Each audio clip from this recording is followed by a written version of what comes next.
dia raina mandrakariva Andriamanitra fa mbola afaka manatanteraka hatrany an'izao fotoana manokana izay ahafahantsika fandray aminy, mahazo herara-panahy avy aminy satria ny tiany dia isika hitombo ao aminy, hitombo ao amin'i Jesosy Kristy, hiaina ao anatin'ny fanavaozan'ny toe-panahy araka an'i Jesosy Kristy, ahatonga antsika ho voaomana amin'ilay fiavian'i Jesosy Kristy tsy ho ela ny raolanitra, ka ahatonga ny fiainantsika ho avaozina hiatsara ka handova ilay fiainana mandrakizay ho tafaray amin'ilay ray be fitiavana.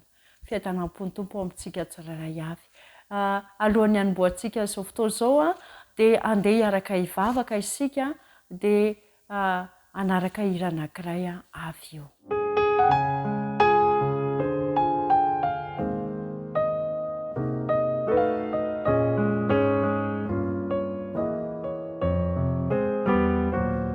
Rainay izay any an-danitro, midira sy mankalaza ny anaranao ary manome voninahitra anao ny amin'ny fahatsarana izay asehonao mandrakariva eo amin'ny fiainanay. Tena manao ny fomba rehetra mihitsy ianao Jesosy Kristy hisarihana anay mba hahatonga anay hanolo-tena ho anao, hiala amin'ny fahazaran-dratsy satria safidy ny fiainanay dia tianao izahay mihitsy no hanapa-kevitra, handray fanapa-kevitra ho tafaray aminao. Koa amin'ny alalan'ny havatra izay ampitainao androany dia aoka mihitsy ny fanainao masina no hitoetra ao anatinay ka ho tanilonaka hanirian'ny teninao ny fonay tsirairay avy ary iseho eo amin'ny fiainanay ny vokatra izany fitiavana lehibe nataonao anay izany. Amin'ny anaran'i Jesosy Kristy ny saingatana sy amin'ny vavaka izany miaraka amin'ny fabelana ny elokay. Amen.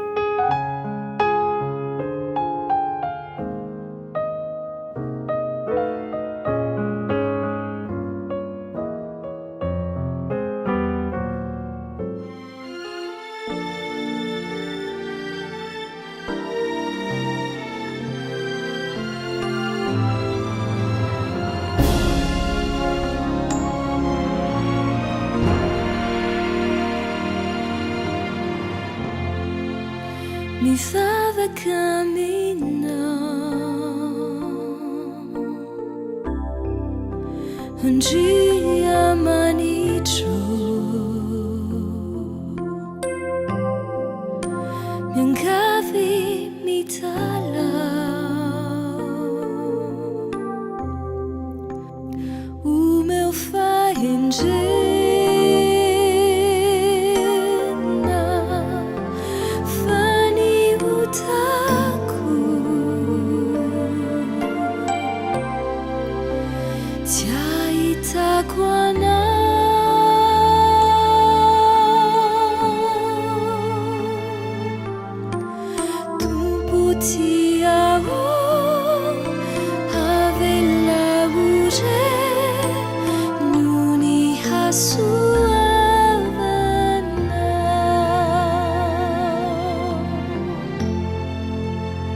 Rirai que o te amo Tariu ni lalanay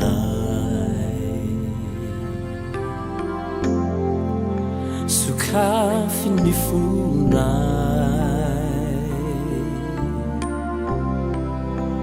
Mba handray anay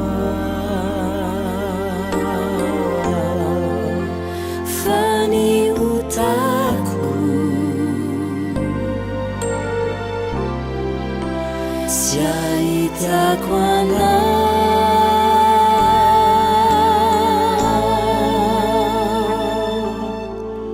Tompo tiao avelako re no ny hasoavana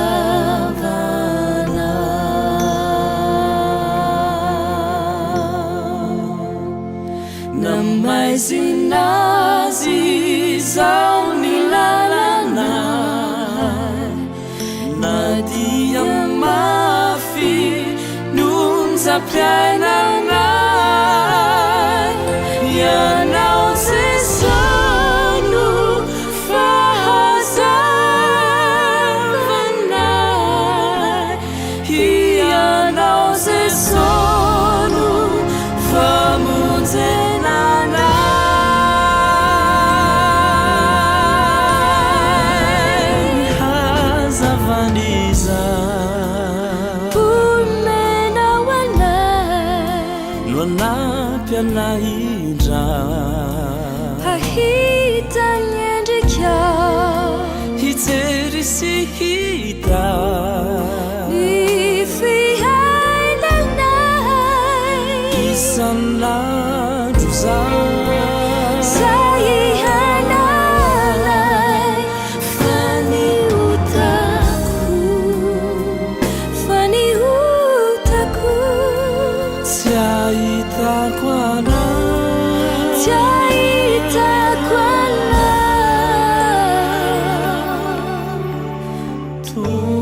mpianatra mahatoky izany indray no afatra izay hoentin'ny tompo amintsika androany ny loha hevitra lehibe moa mandritra ity herinandro ity dia hoe mahatoky hatramin'ny farany.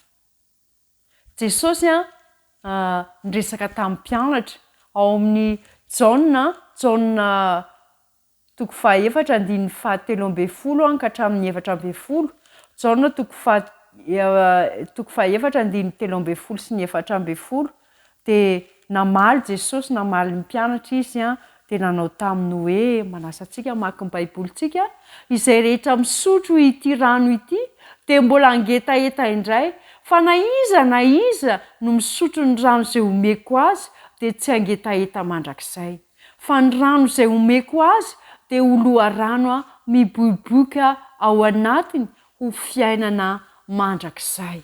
Izany no teny izay tenenin' Jesosy amiko sy aminao androany.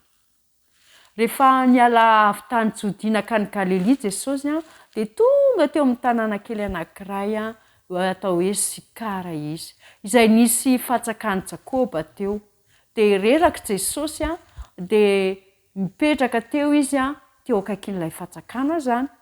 Dia tokony ho tamin'ny ora fahaenina tamin'izay fotoan'izay, zany hoe tatao vonana zany. Nafana be mihitsy ny andro ary fotoana tsy tokony hatsakana tamin'izany fotoan'izany, tsy tokony hoe hisy olona ho avy haka rano ho eo. Fa tsy tapitapitra izay dia iry nisy vehivavy Samaritanina anankiray tonga. Ka noho niby teo akaikin'ny fatsakana izy dia nangataka rano hosotroina taminy Jesosy. Hoy Jesosy hoe mba omeo rano aho mba omeo rano aho hosotroko. Dia tonga dia sady gaga be ilay vehivavy no nanontany hoe nahoana ianao no jiosy ka mangataka amiko hosotroina nefa izaho ange vehivavy Samaritanina. Marina tokoa fa tsy mba nifandray tamin'ny Samaritanina ny jiosy tamin'izany fotoan'izany. Fa Jesosy namaly an'ilay vehivavy dia niteny hoe raha fantatrao hozy izy Jesosy ao amin'ny Jaona 4:7-10, Jaona 4:7-10 dia izao no nitenen'i Jesosy azy hoe raha fantatrao ny fanomezan'Andriamanitra sy izay miteny aminao hoe omeo aho hosotroko dia ianao no angataka taminy ka omeny rano velona. Vahotra ilay vehivavy tamin'izay fotoan'izay. Vahotra izy satria tsy hitan'izay ambara. Dia izao no toy n'ilay vakiteny, izao no toy ny navalin'ilay vehivavy anazy. Tompoko, tsy manana fanovozana ianao sady lalina ny fatsakana, koa avy aiza no azahoanao izany rano velona izany? Dia namaly indray Jesosy, nanao hoe mitohy ihany zany ny resak'izy roa teto hoe izay rehetra misotro ity rano ity dia mbola angetaeta indray. Fa na iza no misotro ny rano izay omeko azy dia tsy angetaeta mandrakizay. Fa ny rano izay omeko azy dia ho loharano miboiboika ao anatiny ho fiainana mandrakizay. Ilay fiainana ara-panahy sy mandrakizay izay ny tenany ihany no afaka manome izany, izay ny tiany Jesosy resahana teto. Izay ny tiany Jesosy ho zaraina tamin'ilay vehivavy Samaritanina teto. Na dia tsy tena takatr'ilay vehivavy Samaritanina aza zany ny tiany Jesosy ambara, dia naniry izy io rano natolotsy Jesosy azy io. Dia hoy izy namaly hoe tompoko, mba omeo zany rano zany ary zay e. Avy eo dia natodiko Jesosy ho amin'izay mora hanatraran'ilay resaka, satria ohatrany tsy mahazo resaka mihitsy ity vehivavy ity hozy Jesosy Dia zao navadika Jesosy ny resaka. Fa amin'ity dinidinika ity dia ny fiainana ara-pitondran-tena ny tiany Jesosy ampitaina. Ka nasainy nandeha niantso ny vadiny izy, izay indray nitondran'i Jesosy azy. Dia teo dia ohatrany somary tsy nahazo aina ilay vehivavy. Dia namaly izy an' Jesosy hoe tsy manambady ange aho e. Te hiala tamin'ilay fahasahiran-tsaina tsapany teo zany ilay vehivavy. Fantatry Jesosy zany, fantany Jesosy fa tsy manambady izy. Fa zao navaliny Jesosy azy, manambady indimy izy ary tsy vadiny ilay niara-mipetraka taminy. Niaina tao anatin'ny fahotana zany ity vehivavy ity, ary tsy hitany izay nahavaly dia inona no nataony? Novaniny ny resaka. Nrazantsika hozy izy mivavaka teto amin'ity tendrombohitra ity, fa ianareo kosa milaza fa ny Jerosalema no tokony hivavahana. Izay ilay niteraka an'ilay fisarahana teo amin'ny Samaritanina sy ny Jiosy. Dia natodiko Jesosy indray izy, na dia nanova resaka ara dia naveriny Jesosy indray ny resaka ho amin'ny fifandraisana manokana amin'Andriamanitra. Ny fomba tokony hiankohofana amin'Andriamanitra. Tsy niandany tamin'ny Jiosy izy na niandany tamin'ny Samaritanina, Jesosy zany tiako ambara eto. Ny tena mpivavaka, hoy Jesosy Kristy, dia mivavaka amin'ny ray, amin'ny fanahy sy ny fahamarinana. Zany nambaran'i Jesosy. Ny tena mpivavaka dia hivavaka amin'ny ray, amin'ny fanahy sy ny fahamarinana. Ny fomba fiankohofana zany no manandanja kokoa noho ny toerana. Lesona lehibe ao anatin'ity andalan-teny ity zany dia zao hoe tsy voatery amin'ny toerana iray no fanolovana fanimpom-pivavahana. Noho ny hoe noho ny ahatongavan'i Jesosy teto an-tany dia afaka manantona an' Jesosy ny zanak'Andriamanitra rehetra amin'ny fomba mitovy.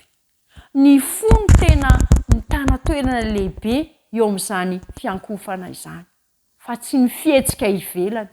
Averiko indray.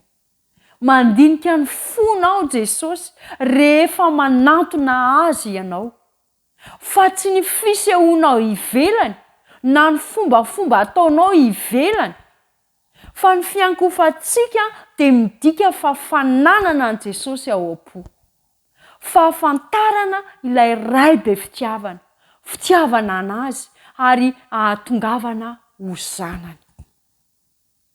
Nanaitra ilay vehivavy Samaritana izany fampianarana lehibe izany, ka dia niresaka ny momba ny Mesia izay nandrasany izy, dia nanao fanambarana tamin'i Jesosy izay nanova ny fiainany ray manontolo mihitsy teto.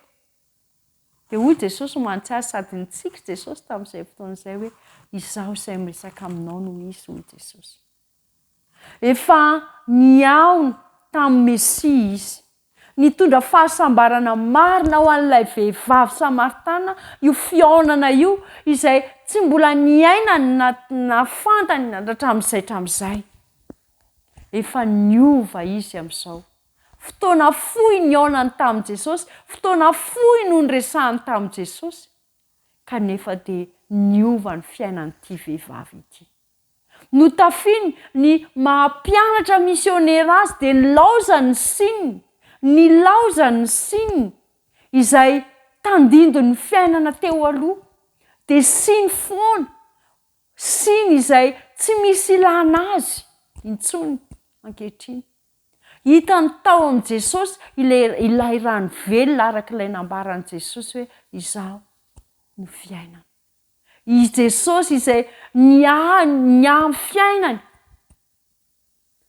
dia tonga eo anoloany ankehitriny satria ity vehivavy ity dia niahihahany Jesosy ary rehefa niona tamin'i Jesosy tafaray tamin'i Jesosy izy dia niazakazaka izy nizarany ny tenin'i Jesosy zany dia lasa izy nakany an-tanàna ilay vehivavy tsy sany voaka raha tsy amin'ny 12 atoandro lasa niazakazaka niantso ny rehetra tao an-tanàna dia niteny hoe andeha izahazany lehilahy zany fa izay izy nilaza tamiko izay zavatra nataoko rehetra izaho angamba no Kristy.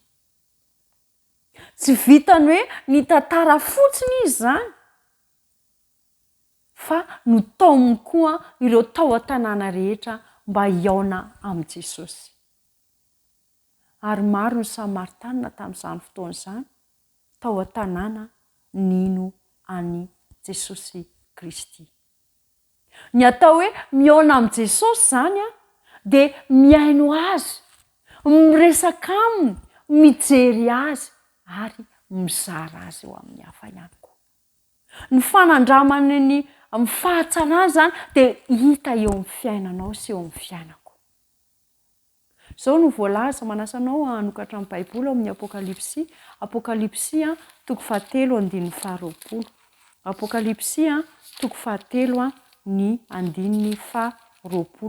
fakitsika amin'ny anaran'i Jesosy Kristy.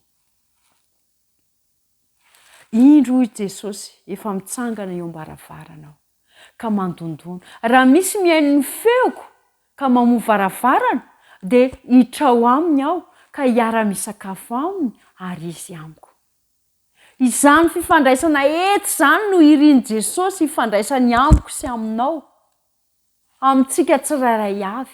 Tena te hifandray amintsika Jesosy Kristy. Eo am-baravarana Jesosy dia mandondona ao am-pontsika izy tahaka ny nataony tamin'ilay vehivavy Samaritanina. Te hiditra izy, te hiara-misakafo amintsika izy mba hizara famelan-keloka. Hizara famelan-keloka ho ahy sy ho anao. Hanome ny fahatanterahany toetrany sy ny fiainana mandrakizay. Tahaka ilay vehivavy Samaritanina dia andeha isika hiazakazaka. Andao ry rahavavy andao hiazakazaka hiaona amin'i Jesosy. Ary tsy vitany hiaona amin'i Jesosy fa hiaino an'i Jesosy. Dia rehefa avy miaino an'i Jesosy dia izao handray an'i Jesosy ary hizara an'i Jesosy amin'ny hafa satria lehibe loatra ny fitiavany asianao. Tiany loatra zaasianao tahaka an'ilay lehilahy anankiray ihany koa izay teo amin'ny hazo fijaliana, teo fotoana fohy fotsiny ange nafahany niaino an'i Jesosy dia niaona tamin'i Jesosy ary teo no nazahoany ilay fiainana mandrakizay izay efa voasoratra ho azy ihany koa. Androany dia manasa anao Jesosy, manasa anao izy mba hiaona aminy, manasa anao izy mba hiresaka aminy, manasa anao izy mba hiaino azy, manasa anao izy mba hanao fanandramana miaraka aminy, manasa anao izy mba hizara ny hatsarany amin'ny hafa ihany koa. Teany eo vonany eo amin'ny fiainanao Jesosy ary tiany ianao mifantsona hikoriana ny fitahiany ho an'ny hafa mba hahatonga ny hafa ihany koa hatsapa izany fitiavana lehibe izany ka hahatonga anazy hijoro vavolombelona ny amin'ny fahatsaran'ilay mpamonjy ity ihany koa.